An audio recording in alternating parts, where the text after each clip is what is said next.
Hello and welcome. My name is Eva. I am a therapist and hypnotherapist that works with people who suffer from insomnia, anxiety, and fears and phobias. I also deal with help people who struggle with trauma.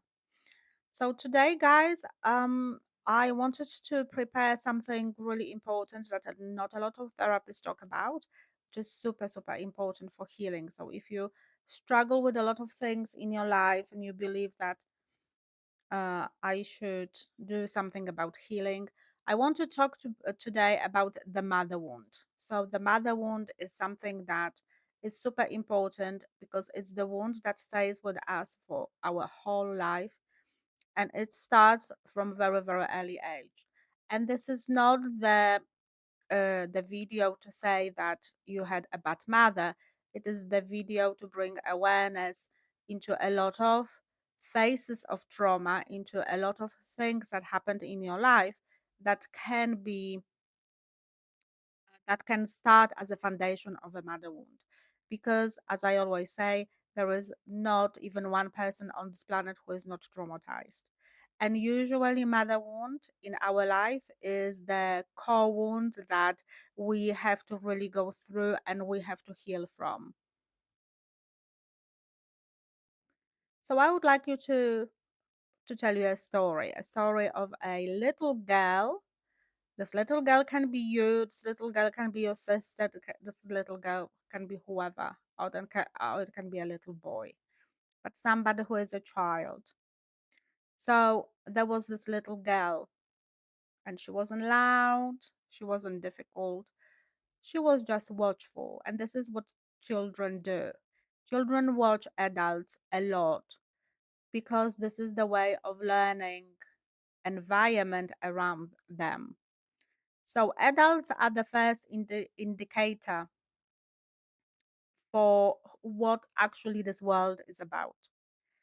So this little girl, she would sit in the same room as her mother and she will try to understand her, would observe her, and she would sense, is the mother in a good mood today? Is she tired? Is she distant? She would watch her body language. This is how children also learn, through body language a lot. Because sometimes her mother was there and sometimes was not there. So her mother was present with the body, but it was not present with her emotions or her energy. And sometimes this mother was emotionally unavailable or overwhelmed or very sensitive or disconnected or crying or shouting or displaying anything that a human being displays, and overwhelmed mothers as we usually are. So this little girl learned something really, really early, and this is what usually people learn really, really early, that that children need to feel the mothers to feel safe. Because children perceive the world through sensation, and this is what we don't understand. Sensation and energy is something that leads the children to understand the world about them, and to understand the world around them, and to understand adults around them. So, this is where this little girl started to pay attention. So, children pay attention to the tone of voice, to the silence, to the energy of a mother, to the body language. As I always say, body language is very, very important for the children. So the girl will test, if I am crying here, if my mom coming to get me, if she is coming to soothe me, if she is coming to brush off my emotions, or she is going to meet them and explain to me certain things. So children are very clever. We as children are very, very clever, and our children are super clever. And this is where everything begins here. The journey of us, our life begins from our childhood, and the observation and the data that we have in relationship to our parents. And because this video is about mother wounding, we are just going to focus on the mother to bring awareness to you. So your journey starts not in adulthood, but your journey starts in your childhood. Because when you as a child, you don't you don't receive consistent emotions in relationship to your mother being present, something very important happens. In psychology it is called the attachment theory. So certain attachment starts to be formed, whether that's the avoidant, being an avoidant, being a anxious. So we have two main attachments in attachment theory. So one is being an avoidant, and one is being an anxious person. And the anxious person usually is connected to overthinking. So people who are overthinking usually display, usually not always, but usually most of the time, display anxious attachment style. So, what this child has been doing through observation, it has been adapting to her mother presence, whether she is present or whether she is not present. So, that is creating a lot of patterns that we do not understand what has happened in our lives. And when the patterns are created, then your body and your brain works on the patterns all the time because it doesn't know any other way. So we are more aware of the people around us. We are more careful about things we say. We are more thoughtful about not breaking somebody's emotions or hurting somebody. But underneath that, something starts that is called anxiety. Because what we have been taught from a very young age, when our mother is unavailable, when our mother is in the mood, when our mother is not struggling, is struggling and not coping, when our mother is dealing with a partner or a husband who is very, very difficult. So what we are learning is that our love that we need from the mother is also very unpredictable, and children cannot deal with unpredictability because they don't have tools for that.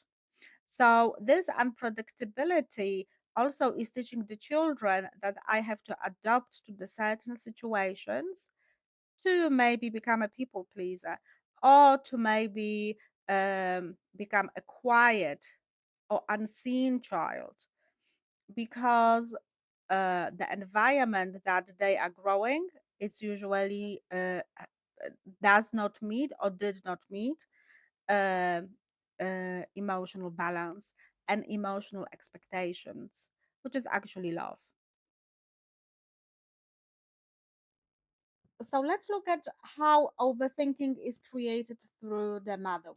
So, what does this girl do? So, she is constantly, or this little boy is constantly watching and collecting data. So, also, whatever data is taken from energy, from how we sense things around us as children, assessing the environment, then this energy is also transformed into our thinking brain. So this child starts to think. So adaptation to environment also brings a lot of thinking. So is this person tries to understand people, predicts reactions, avoid emotional disconnection. So this is how overthinking is born. So through the mother wound, and the mother who is usually emotionally unavailable, whether she is working too much, whether she has got too many children to look after, whether she has got a partner or husband who is very, very needy emotionally or having addictions or anything there. So the attention is not on the child, but anything else. This is how overthinking is born, because then a child, her child, this little boy and this little girl wants her attention, but it doesn't know how to get it. So overthinking is born not from personality, but from survival. And overthinking is about how to survive this unpredictable environment that I have been born in and I have to survive in. So the research shows that the brain becomes very hyperactive in pattern recognition, emotional prediction, and control. So this is what is a coping mechanism of our brain. Overthinking is a coping mechanism of your trauma. Overthinking as coping mechanism of your trauma is also very, very related to insomnia, because it is during the night when you go to sleep and is the quietest, then your brain starts to um, reconnect to the past experiences based on energy, because everything what is in relationship to trauma is just energy, because that's fear. So while the body stays activated at night through the autonomic nervous system, the body speaks to you during the night. The body needs your attention, and the body is constantly on, while your brain is also constantly on.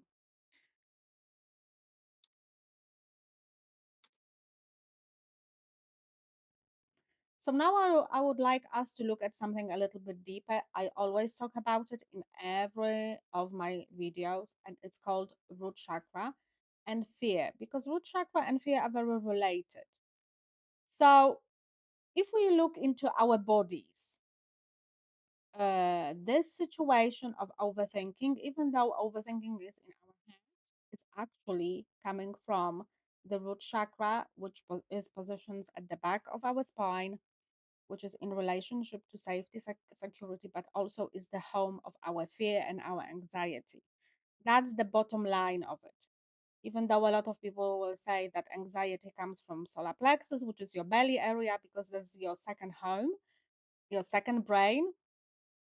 That's very true. But underneath is actually root chakra, that is the mother of everything. So, at the level of the body, the chakra that is in relationship to grounding, to safety, to stability, it's in relationship to money, it's in relationship to fear, it's in relationship to feeling balance in your body. So when emotional safety is missing in the childhood, this foundation is never fully built, which means root chakra is not developed properly or is very, very blocked, which I experience with all my clients.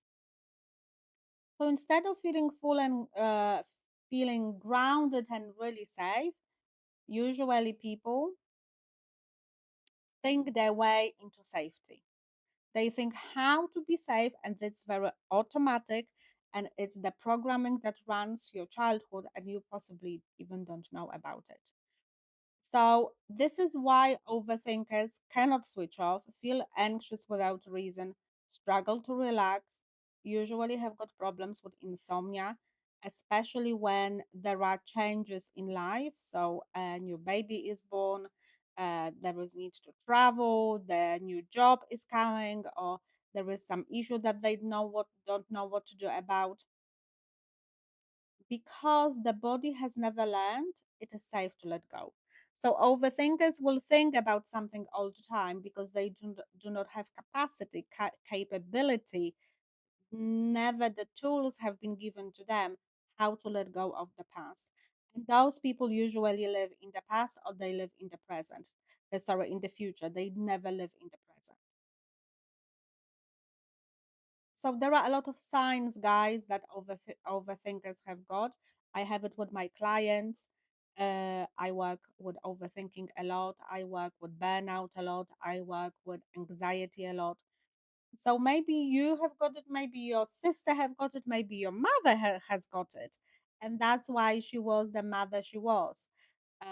So it's about the pattern that plays in your life that you need to break. So the pattern is you replay conversations in your head. You worry about how others perceive you. You struggle to make decisions. You feel responsible for how others feel. And that's coming to the childhood and constantly assessing the environment and assessing the body language and energy of the adults. You people please to avoid conflict. Uh, but actually, this is also the coping mechanism, the pattern that is in relationship to chasing love. People pleasing is about I do not feel good enough, or I do not fit in, I do not feel lovable. That's why your body, your brain is going to come up with strategy to people please, to do whatever people tell you or want from you, so you actually have got some kind of emotional validation from them. And you also feel mentally exhausted, but can't stop thinking or can't stop sleeping. Wake up at 3 o'clock in the morning, 2 o'clock in the morning, wake up with nightmares. Those are all um, phases of insomnia, and those phases of insomnia usually come from mother wounding. So remember, this is not who you are. This is what your body learned to be, because the basic emotional needs have never been given to you as a child. So the truth that we have to face is that the wound that you carry is not always visible, because your mother may have been like physically present, but emotionally not. Obviously, our mothers have done all the best to be for us, but they loved in the way that they were taught to be loved by their mothers and their parents. So I always say to my clients, every parent is traumatized. So you inherit this trauma, whether you want it or not. So if your mother wasn't emotionally available, you definitely felt alone.